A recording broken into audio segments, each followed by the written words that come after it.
Hi everyone and welcome back to my channel. So in today's video I'm going to be announcing the Goodreads Choice Readathon for 2022.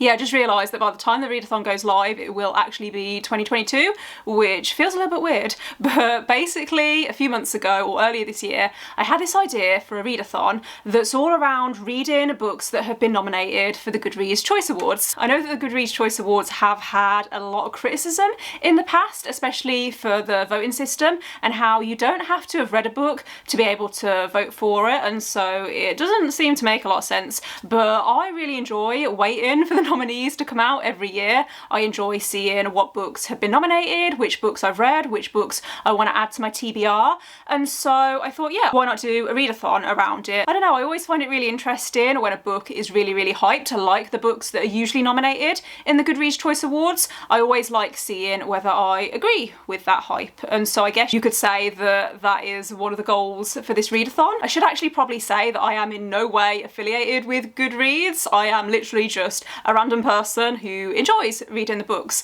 that have been nominated in the Choice Awards. So I think I'm going to start by going through the basics of the readathon. I've never organised a readathon before, so I'm a little bit nervous, but if you do have any questions, then just leave me a comment down below, or I'll also leave a link in the description to the official Twitter account that I've set up, which is just at GC Readathon. I'll put it on the screen so that you know what it is. So to start with, the readathon will be taking place over the first 2 weeks of January, so from the 1st to the 14th of January. I did think about doing a month-long readathon, but because this is the first time that I've hosted a readathon, I don't really know what I'm doing, and so I thought that, yeah, this year I'd just use it as a bit of a test to see how many people are actually interested before possibly doing a month-long version next year. You can read as many or as little books as you want. I really want this readathon to be open to interpretation, so I have put together 5 prompts that you can use to shape your TBR, but there's no pressure to stick to those prompts. You can double up as much as you want. The main goal is to read books that have been nominated in the Choice Awards, so they could be books that have been nominated this year or last year, or what was the year before, 2019 or 2018, or at any time. As long as the books have been nominated at some point, then it counts. I will leave a link to the website in the description in case you wanted to check out this year's nominees, and then if you're looking for inspiration for previous years, then I'll also create a playlist of some videos where there's a few booktubers over the past few years that have done videos where they've read the top 10 books in each genre. I think that Kayla from Books and Lala did the top 10 horror books last year, and then Chandler Ainsley did the top 10 romances, and then Jess from Books Past Bedtime did the top 10 thrillers and the top 10 general fiction books. I'm sure actually there's probably more booktubers who have done videos like that, so I'll see if I can put together a playlist and leave that linked just in case you wanted to check those out, if you wanted to try and find a few recommendations. Okay, so next I'm going to move on to the prompts, and as I might have said earlier,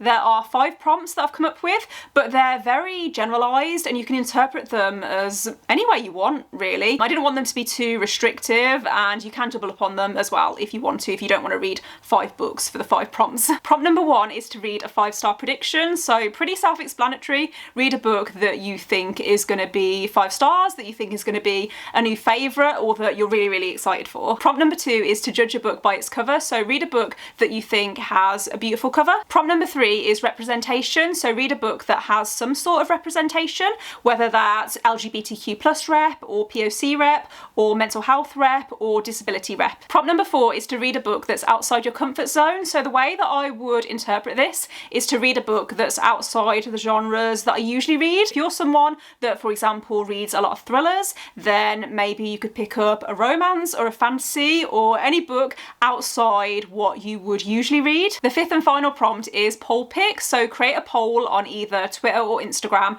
with 2 to 4 books that you're trying to decide between, and ask people to vote for a book for you to read. If you're looking for an alternative to this prompt, then you could just read a book that's been recommended to you, or you could ask a friend or a family member to pick a book instead. Finally, I am also going to be hosting a giveaway to celebrate the launch of the readathon, because I am really nervous about this readathon. I've been planning it for a while and I've never hosted a readathon before, and so I did just want to do something to say thanks if you are thinking point of taking part. So all the terms and conditions and how to enter will be in the description and also in a pinned comment. But essentially you can win any book of your choice, and the giveaway will be open internationally as long as Amazon or Book Depository, or as long as I can send the book to you, then you can enter the giveaway, and I'll just choose someone at random using a random comment picker. But yeah, I think that brings me to the end of the video, so thanks for watching. If you've made it this far, don't forget to follow the official Twitter account if you are planning on taking part, and let me know in the comments if you do have any questions and I will try and answer. But otherwise, don't forget to give this video a thumbs up if you liked it, and click subscribe if you haven't already, and I will see you next time. Bye.